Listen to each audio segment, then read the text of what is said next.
readers, welcome to Novels with Nat. Thank you so much for stopping by my channel. Today I want to do a little third quarter reading update slash check-in and talk about some of my favorite and least favorite reads from July, August, and September, so the third quarter of the year. I like to do these little check-ins about every 3 months and just reflect back on the last 3 months of reading. So I've got a drink, I've got my bookish mug, and I'm ready to chat about books for a little bit.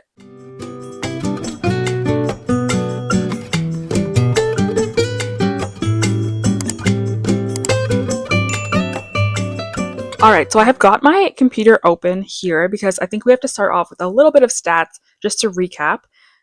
So in the third quarter, I read a total of 32 books, roughly 10-11 books per month. Pretty standard for me. That's about my average. And then if we talk about my Goodreads reading goal or reading challenge, whatever they call it, I usually every year will set my goal to 100 books. I typically know that I will surpass that, but I just think 100 is a good even round number. I more so see it not as like a goal to get to, but I more so see it as like 100 is the baseline number of books that I want to achieve, and then anything beyond that is just great. So at the point that I'm filming this, which is just the beginning of October, I read 91 books this year so far out of my 100. So I think I should be reaching my Goodreads goal in October, which means November and December, we can surpass it. So that's always great. Not that reading goals really count for anything. Reading is about fun. It's about enjoying yourself. It's not about how many books you read or trying to read as many as you possibly can. And I've really been focusing on reading what I want to read this year, not necessarily what is popular or what's like shortest number of pages so you can get more books done. I just don't want to do any of that. It's just not fun. Reading is about reading what you enjoy and it's about having fun. So that's what I've been focusing on. So now I thought I could talk about my top 5 favorite and bottom 5 least favorite books that I've read out of the total of 32 that I've read in the last 3 months. So I've compiled my top 5 and bottom 5, and so let's talk about them. I always like to start with my worst 5 and save the best for last. Get the bad books out of the way. Okay, so these are not in any particular order. I'll just talk about them sort of from based on my rating of them. So we'll start with my only 1-star book that I had in the third quarter, and that is The Perfect Family by Robin Harding. This was the worst book I've read this quarter by far, probably the worst book I've read this year. I would have to go back and look at my Goodreads. I really disliked this book. I had no interest in the characters whatsoever. I don't know why I just pushed through. I think I was like, it's a short book. I was listening to it on audio, so I just decided, you know what, I'll just push through and hope that there's like a good twist at the end. And there was zero twist. There was, there was just kind of like a thrown together last minute explanation who did what, and it was just not satisfying. It felt very rushed and not well thought out, and I just didn't enjoy it. The characters sucked. The writing wasn't good. And I'm kind of disappointed because Robin Harding is a good author. I don't have any issues with Robin Harding, so maybe this was just a one dud in her backlist. 1 star. I don't give 1 stars often, but this one was a 1 star. And then the other 4 books that I'm going to talk about were all 2-star books. We had The Compound, which was a pretty popular book that came out, I think, over the summer. I did do an entire book review on this book specifically, so I'll link that down below if you're interested in my sort of in-depth thoughts. But I really didn't like this one either. I gave it 2 stars. I feel like this one was a really good idea. In this book, we're basically following like a reality TV show, a group of men and women who are tasked with different challenges, and they're being filmed. And I think the idea of it was really good, but the execution was really poor in the sense that there really was no plot. Like, we weren't given any sort of explanation as to what was going on behind the cameras or outside of this reality show. We were kind of getting hints that it might be sort of like a dystopian situation or something strange is happening in the world outside, but we get no information beyond that. Also, the actual challenges themselves, I think, were supposed to be like high stakes, but they just felt silly and they didn't feel very high stakes at all. Beyond that, there was just no plot whatsoever. It's just following these people, nothing really happens, and then the book just ends in a really abrupt way. And it just kind of made you feel like, what was the point of all of that? Like, what is the bigger message? I think the author was trying to have some like social commentary on consumerism and all of that, which is great, but I just feel like it really fell short. So I didn't enjoy this one. 2 stars. Another 2-star book I had was Love Mom. This was an author that I've never read from before. I'm not sure if this is a debut author or not. I've never heard of them. But I'd seen this book going around, so I decided I would give it a shot, and I didn't enjoy it, hence in the bottom 5. This was like a thriller that I heard was like a popcorn thriller, kind of similar to Frida McFadden style writing, which I enjoy every once in a while to throw a popcorn thriller into the mix. And this one had a strong start. I was enjoying it at the beginning, and then I just feel like it really went off the rails and just completely lost me and just fizzled out, and I just lost interest. I honestly don't remember too much about it. I read it a couple months ago, and it was very forgettable for me, so I don't even have that much to say about it. It was just nothing special, nothing stood out, wasn't that great. 2 stars. All right, these next 2 books that are on my bottom 5, I was really disappointed with because they're from authors that I really enjoyed in the past. This first one I'll talk about was You Are Not Alone by Greer Hendricks and Sarah Pekkanen. This was the last book that I had to read to complete these authors' backlist. Now I read everything that they have published, or all of their thrillers at least. And I'm really sad that I guess I sort of, not without knowing, left the worst for last. This was my least favorite by far. I gave it 2 stars. I really enjoy this author duo. Their thrillers are really fun. Their writing is really readable, and I just really enjoy them. My absolute favorite from them would be Anonymous Girl, followed by The Wife Between Us, was also really good. This one I didn't care for at all. The characters were really just boring. There was nothing enjoyable about reading from these characters. I also feel like you can tell fairly early on what's going on. It wasn't much of a shock factor or a twist. Again, not too much to say about this one. I was disappointed because I love these authors, but this book was just a flop for me. 2 stars. And then finally, again with 2 stars, I have The Last Time I Saw You by Liv Constantine. This, again, for the same reasons as the Greer Hendricks and Sarah Pekkanen book. I was so disappointed because I love Liv Constantine. This is also an author duo. The Last Miss Parrish, as well as The Next Miss Parrish, actually. I really enjoyed both of those books. Specifically, The Last Miss Parrish is one of my favorite books of all time. And so I have also been sort of slowly trying to read the rest of these authors' backlist. And everything I've picked up, I have not given more than 3 stars, which I'm kind of surprised by. I read their newest release, which came out earlier this year, Don't Open Your Eyes, and gave it 3 stars. And then I read this one and gave it 2 stars. So now I'm not too hopeful for the rest of their backlist, but I will try to continue, and hopefully I find something else that I love. I do know that they have published recently a sort of novella prequel based off of the Last Miss Parrish books, and I'm starting to get the feeling that they are, I guess, trying to cash in on the popularity of those characters in that story. It's definitely their most popular book, and which is fine. Like, I totally get it. I'll definitely be picking up the little novella. I think it's called The Making of Jackson Parrish. I think it's on audio only, so I'll be listening to it. But yeah, this one was disappointing for me. Not much to say about it. I don't remember very much at all, even though I just finished it like 2 weeks ago. That's how quickly it was in and out of my mind. So yeah, 2 stars, forgettable. Now that we've got my 5 least favorite books out of the way, those were the worst books that I've read in the last quarter. Now we get to talk about my 5 favorite that I've read in the last 3 months, and there are some good ones here. So I'm excited to shift to a bit of a more positive tone. This next one I was very surprised by, but pleasantly surprised, and it was The Good Girl by Mary Kubica.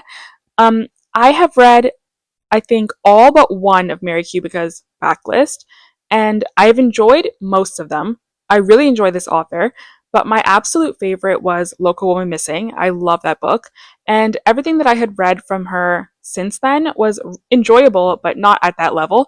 But this one, I think, got really, really close, and this was her debut novel, so that's pretty good in my opinion.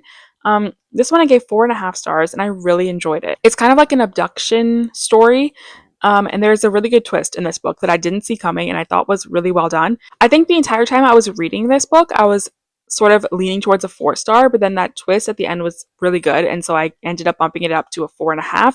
It just wasn't quite at a 5 star book for me, but this I think is my second favorite book from Mary Kubica. Once I read the final book that I have to finish her entire backlist, then I'll do an author ranking video and go through all of her backlist. I think she has like 8 or 9 books in total, so I'm excited to sort of think back and rank them from my favorite to my least favorite. So this was in my top 5. Then a very recent release is She Didn't See It Coming by Sherry Lapina. I read this one a few weeks ago and I really enjoyed it, and I was super happy about that because Sherry Lapina is an author that is pretty hit or miss for me. I have given some of her books like in the 4 and 4.5 star range, and then I've given some of them 2 stars, and I tend to either love or hate them. But this one I'm very happy that I ended up really enjoying. I gave it 4.5 stars. It was just a really good classic domestic thriller. There was nothing super shocking about it or super standout or different, but it was just enjoyable. That's the best way I could put it. Like I was engaged the entire way through. I was never bored. It never lagged. It was easy to follow. The characters all read differently and were intriguing. I just didn't have any major complaints about it. I really had a good time reading this one, which is not always the case for me with Sherry Lapina, but this one I really enjoyed. I also liked it's like a luxurious condo building setting. So we're getting kind of the different residents that are living there, and it's like a murder mystery type of story. I just had a really good time. 4.5 stars. Now, the next book I finished recently as well. It is Kill for Me, Kill for You by Steve Kavanaugh. This one I've heard a lot of people talking about. It's sort of like a strangers on a train type of retelling story. It kind of reminded me of The Kind Worth Killing by Peter Swanson. Um, but this one I, again, really enjoyed. It was in my top 5. I have been teetering back and forth between a 4.5 and a 5 star on this one. I think I initially gave it 5 stars, but thinking back, I'm thinking it was more of like a 4.5. It just wasn't perfect for me, but I had a really good time with this one. Again, with this one, the twist at the end I didn't see coming and I thought was really well done. And I have been finding the more and more thrillers that I read a lot of thrillers, so it takes a lot to kind of shock me. And so whenever you get a book where something happens that you didn't see coming or the twist was really well done, it definitely sticks in your mind and I end up rating it a little bit higher. So that was the case with this one. I also really enjoyed the writing style. We kind of had different POVs that we're reading from, and I think actually there was 2 twists in this book that I really thought were well done. Some of the twists earlier on I did see coming, but sort of towards the end, the last 2 sort of twists, I didn't see them coming and I thought they were really good. So this one, 4.5 stars, possibly 5 if I'm not being super picky, but yeah, I really enjoyed this one. All right, and then at 5 stars, I had The Reappearance of Rachel Price by Holly Jackson. This one I read quite a while ago, probably 3 months ago. It was one of the first 5 stars I gave in the quarter. Um, I've read Holly Jackson's entire backlist, and outside of the Good Girl's Guide to Murder books, this is definitely my favorite. I preferred this one to Five Survive and Not Quite Dead Yet, her most recent release. This one was just a really good small town mystery. I love that sort of trope of like a small town mystery. I also love the trope of somebody going missing and then reappearing. I just find it so interesting. It's kind of like a reverse to what we usually read in thrillers, which is like a missing person. This is like a found person and you're trying to figure out what had happened to them. I just love that trope. I find it so interesting, so unique. This one was just really solid. It was just a solid thriller. It was young adult, which I don't typically love, but in the case of Holly Jackson, I don't tend to mind if it's young adult. But yeah, I would recommend this one if you haven't read it yet. All right, and then my final book in my top 5 is Katabasis by R.F. Kuang. This book really took me by surprise. I am not a fantasy reader. I mainly read thrillers and mysteries. But the premise of this one was what intrigued me to read it. It's dark academia. It's really focused on academia, and it's following 2 PhD students who have to sort of team up together and go to hell to save their supervisor. And so I thought that premise sounded so interesting. I really love books that have dark academia or just academia themes in general. And so I wanted to read this one, and I didn't have high hopes because I'm not a fantasy reader, but I fell in love with this story. I thought it was so good. I loved the characters. I loved the commentary on academia. I loved the sort of concept in this book. Hell is a campus and resembles a campus, and it's just really it makes you think, it makes you ponder. And I was a graduate student at one point, and so I really enjoyed that whole commentary and way of thinking. Um, I also felt like there were chapters in this book where we're getting the characters' backstories, and I really enjoyed those chapters. Just getting some of their past and why they think the way they think, and what their motivations are, and the reasoning behind all of it. Those are some of my favorite chapters. I will say that the actual fantasy elements I was less interested in, especially towards the end when we sort of are getting more into like the quest part of the story. I sort of started losing interest a little bit. So I was teetering again with this one between a 4.5 and a 5. I think I gave it 5 stars, and I'm gonna keep it at 5 stars. But again, that would be my only critique, was that the fantasy itself wasn't as engaging. But I think that's just more of a personal thing as a non-fantasy reader, so I don't think I can knock it for that. I knew it was a fantasy book going into it. But yeah, I loved this book. I think it might make it to my top 5 of the year. I'm fairly certain that it will. We'll have to see. Time will tell. I did also do a reading vlog dedicated solely to this book, which I will link below as well if you're interested to check it out. It is entirely spoiler free. All right, so that is my little update reading check-in for Q3 of 2025. Yeah, so these were my top 5 and my bottom 5 books that I've read in the last 3 months. Let me know in the comments what was your favorite and least favorite book that you've read in the last 3 months. I would love to know your sort of top and bottom. I cannot believe we are now in October. So we have one more quarter left in the year. And then I'm going to be doing a lot of videos about end of year wrap ups and going through my reading for the entire year. That's some of my favorite content to watch on BookTube. So I can't wait to make some for myself and really reflect back on my year of reading. I think it was a fairly good reading year. I set some goals at the beginning of the year that I wanted to focus on, like DNFing books that I'm not enjoying, focusing on what I want to read, not what's popular, utilizing my local library more. And I feel like I have definitely done well on some of those goals. So I'm very happy with that. And I'm excited to finish out the reading year strong. We're going into spooky season, which I love. It's my favorite time of year for reading. So I'm very excited. Thank you so much for watching this video. Don't forget to like, comment, subscribe if you can. That would be amazing. And I'll see you in another one very soon. Bye.